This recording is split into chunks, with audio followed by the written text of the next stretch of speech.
Service safe.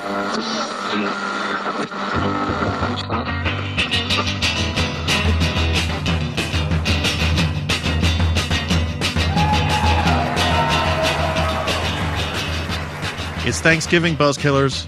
We buzzkilled the big Thanksgiving myth earlier this week, and now we're killing a mini-myth. It's a good one, and we've got three fine young men here to help us do the job. Chris, say hello to the Buzzkillers, Chris. Hello. Jaden. Hi. And Nicholas. Hi. All of whom have co-hosted the show before. Chris, what's the myth for this episode? It's that the Native Americans taught the Pilgrims in Massachusetts to pop corn at the first Thanksgiving celebration.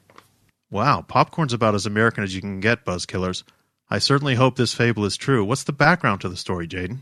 There were lots of different varieties and strains of corn in North America in the 1600s and 1700s, but the corn that grew in the north had a thin hull. What difference did that make? The hull is the outer skin of a corn kernel.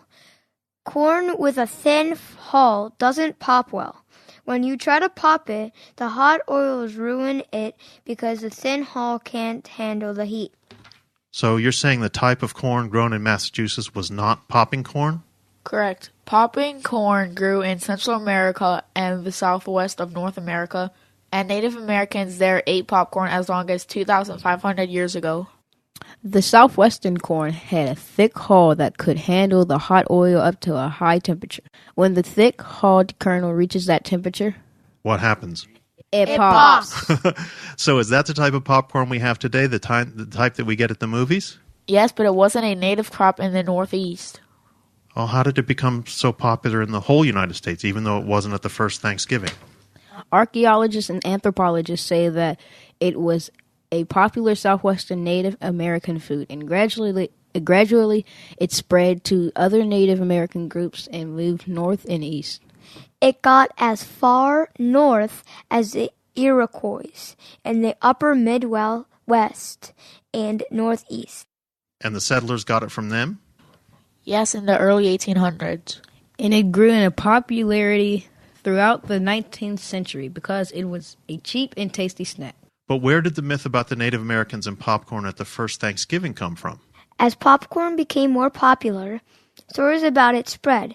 The novelist Jane Goodwin Austen published a book entitled Standish of Standish, a story of Pilgrims in 1882. She wrote that Native Americans introduced popcorn to the Pilgrims at the first Thanksgiving feast in 1621, pouring big bowls of it out onto the tables. Other writers such as Laura Ingalls Wilder picked up the story and have repeated it ever since.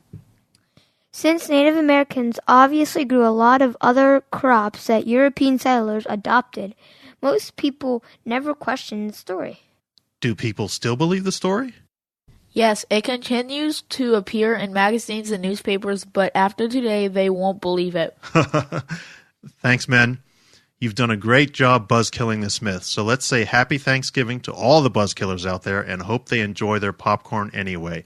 Happy Thanksgiving!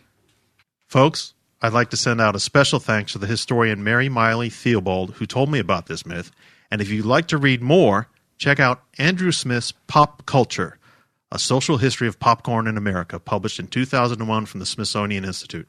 It's on our blog post for this mini-myth, and it's on the Buzzkill bookshelf. Talk to you later, Buzzkillers. Adios.